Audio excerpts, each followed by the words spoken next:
There's a lot of people who don't want to speak about it because that fear and that heightened, I won't say anxiety, but stigma exists. My name is Brenden. Living with HIV is not a death sentence. So I came out when I was 25. Between the years of 20 and 25, that was the first time I ever really started like experimenting, say, with men. And I always knew that HIV was like sort of a thing that was like kind of, out there. And I always told myself, even as an addict, like, there are certain drugs that I will never do. Obviously, that never happened. The reason I think that it's what led to it is because I was putting myself in very risky scenarios. I mean, I was partying for days. I was having unprotected sex with people I didn't know and never speak to again. Just really like dark things. And I was in a dark place at the time.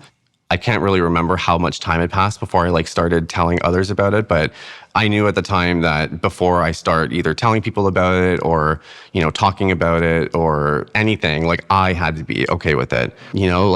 I can still sense the uncomfortability sometimes around friends of mine who are straight and not gay, for example. I had a conversation one day with one of my friends, and I told them all about the science and the undetectable status and where we've come really since the epidemic.